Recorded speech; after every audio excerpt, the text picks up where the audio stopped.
Welcome everyone. Welcome everyone. Welcome everyone to another Ref Brandon and the Todd family YouTube video. Wherever you are, whatever you may be doing, thank you so much for making Ref Brandon and the Todd family a part of your day. We always greatly appreciate it.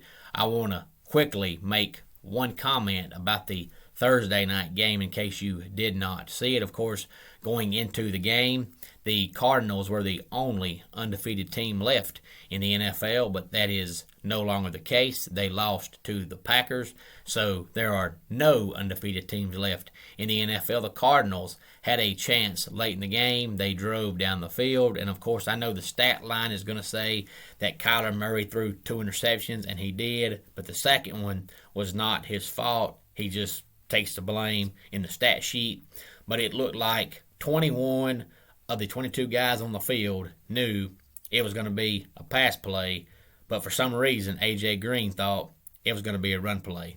But I think he just thought, you know what, now's a good time to retire. I'm walking off right now.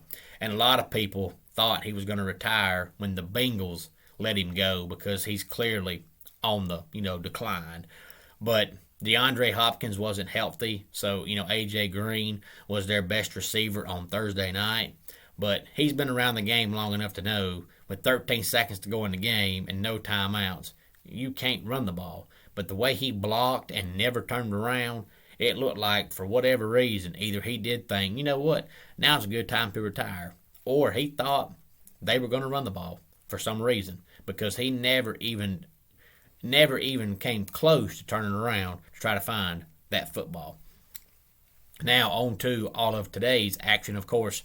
At noon, the big noon kickoff is number 6 Michigan, number 8 Michigan State. And I'll take Michigan State just because they're the home team. These two teams are so evenly matched that if the game was in Ann Arbor, I might pick Michigan. But because the game is in East Lansing, I'll go with the Spartans. Also at noon is Iowa and Wisconsin. These two teams play every year, and almost every year it's a slugfest where the winning team scores 14 points or 17 points, and I expect no different this year. Of course, Wisconsin got off to a rough start, but they have won 3 in a row, so maybe they've turned their season around. And then coming up today at 3:30, just like every year on Halloween weekend, 3:30 on CBS is number 1 Georgia going up against Florida. Now, I personally don't give Florida much of a chance in this game just because I don't think they're any good. But I did see a stat this week, and I'm going to bring it up only because I'm sure if I've seen it, somebody else has too. But it said every single time the Braves have reached the World Series, that year they reached the World Series, Florida beats Georgia in football. Now, it's just a coincidence, but it's strange how that happens. But there's no direct correlation between a Georgia-Florida football game and the Braves going to the World Series. And, of course, we know the Braves are in the World Series. They won last night, so they're currently up 2-1 against the Astros for all you baseball fans out there. But if Florida does win today, it's because they were the better team today. It's not because the Braves reached the World Series. I promise you, Georgia and Florida didn't wake up on the Saturday morning of the game and say, you know what, Florida's got to win this game because the Braves are in the World Series. It just does not work that way. That's just a strange coincidence, but I'm just bringing it up just because of the fact the Braves are in the World Series. But no Florida fans should get excited thinking you're going to win this game just because the Braves are in the World Series. And no Georgia fans should get concerned you're going to lose the game just because the Braves are in the World Series. There's no direct correlation. That stat means absolutely nothing. Also at 3:30 is Florida State at Clemson. And, of course, everybody knows the story of how that game played out last year. 2020 was an anomaly as far as football games being scheduled. Pretty much everybody in 2020 only played conference games, and then some teams had conference games canceled, and it was the one year where you could just cancel a game and just cancel it, and that was the end of it. No questions asked. The game ain't being played. And Florida State did that. The only problem was they canceled the game against Clemson on Saturday morning of the game. So, they made Clemson spend all that money on motels and gas and all that to drive the players down there, make them practice all week, make the fans come down there, and then wake up day of the game and say, we're not going to play. If they're going to cancel the game, they could have done that on a Tuesday or a Wednesday and saved Clemson the hassle. And everybody knows that they only canceled the game because Florida State was awful last year, and they knew they were going to get destroyed, so they just canceled the game to avoid getting destroyed, which was fine. But like I said, do it on Tuesday or Wednesday. Don't wait until Saturday morning of the game and wake up and say, we're not going to play. So Dabo was infuriated about it. You can't blame him. Any coach would be, because the coaches want to play. The players want to play. The fans have traveled down there. They've spent their food money. They've spent their gas money. They spent their motel money only to get down there and wake up day of the game to find out you're not going to play. So anybody would be mad about it. I work with a couple of Florida State fans, and they have said ever since last year, man, Clemson's going to kill us last year. Mike Norvell's so stupid. Clemson's going to kill us next year. And I know some Clemson fans that have been so excited and so looking forward to this game all year long because of that. So this is the one game where if Clemson's offense is going to break out, it's going to be this game. If it's not this game, then it's just not going to happen. But I'm sure this is the one game where if Dabo has a chance to run the score up, he will. But Clemson's offense has been so bad, I just don't think that's going to happen. I think Clemson wins the game because they're the home team, and Clemson's really, really, really tough at home. But if they score 30, I'll be surprised. And then we've got Duke at Wake Forest. And, of course, I know you're thinking Duke football, but it's not because it's Duke. It's because it's Wake Forest. They're 7-0 for the second time in program history. The other time was 1944. Now, if you're a longtime football fan, you'll know that Wake Forest won the ACC in 2006. They played Georgia Tech because Wake Forest won the Atlantic. Georgia Tech, under Paul Johnson, won the Coastal, and Wake Forest won the conference championship by the whopping score of 9-6. And, of course, Wake Forest quarterback that year was Riley Skinner. They were coached by Jim Grobe, but even that year, Wake Forest did not start out 7-0, so I just want to see how long Wake Forest can remain undefeated. And, of course, tonight at 7 o'clock, we've got number 10, Ole Miss, and number 18, Auburn. Two things I'll mention on this game, and one is the SEC has said that if Auburn's first-year coach, Brian Harsin, does not follow SEC guidelines, he will be terminated by December, which, of course, is right around the corner. So I just want to see where that goes. And the Ole Miss offense. We know that Lane Kiffin is an offensive mastermind, an offensive genius. But for some reason, this year, Ole Miss's offense, it's still good to great. But for some reason, it's not any better now than it was in week 3, which I don't understand because normally his offenses get better. And this year's team is just not. They're good. They might even be great, but they're not improving. But I still think Matt Corral is the Heisman favorite.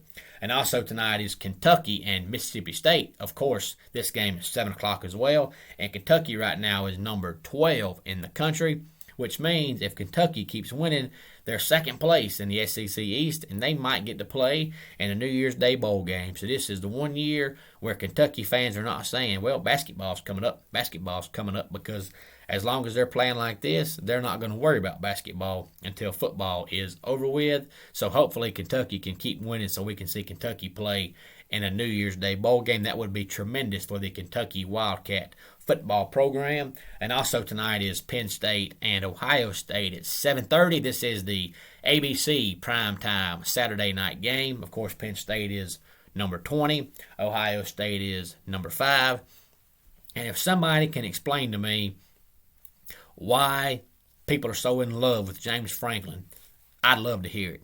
Now, I know I bash Jimbo Fisher, and I bash Mac Brown, and I bash Dan Mullen, and I'm not trying to bash James Franklin.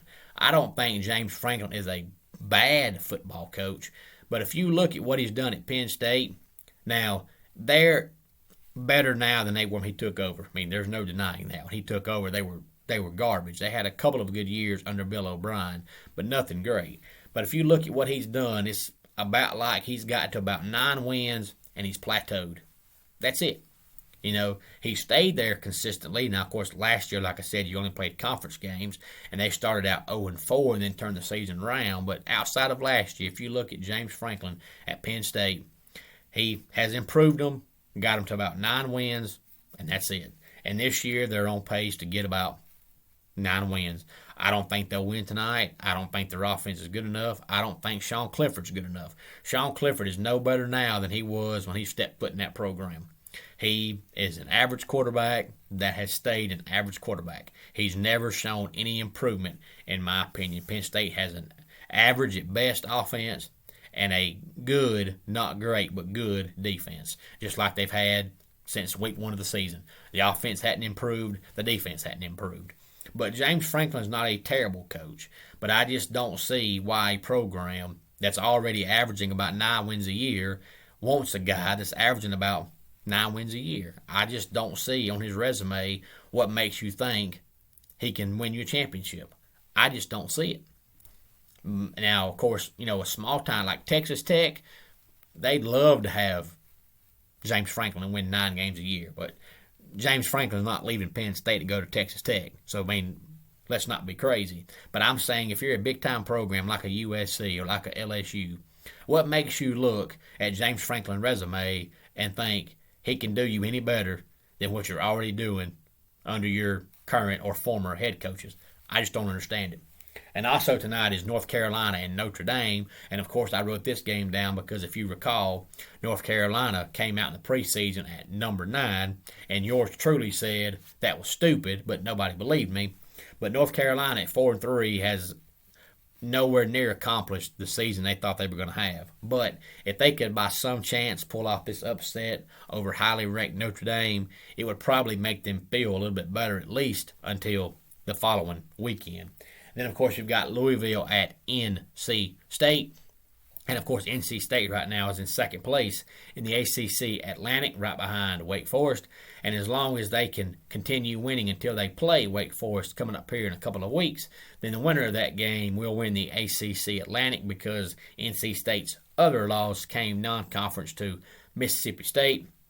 NC State was undefeated in the conference until they lost to Miami by 1 point last week. So NC State needs to keep winning so that the game coming up, I think it's the second Saturday in November between NC State and Wake Forest, will decide the ACC Atlantic. Any thoughts on James Franklin? Please let me know. Any thoughts on the games today? Please let me know. Let's go ahead and get our dad joke of the day in here. A leopard tried to sneak out of his enclosure by pretending to be a zebra, but he was spotted. And that wraps it up for today's Ref Brandon and the Todd Family YouTube video. Until next time, it's Ref Brandon saying, just like in pro wrestling, life can be over by the count of 3. Tell your friends and family how much you love them. Bye.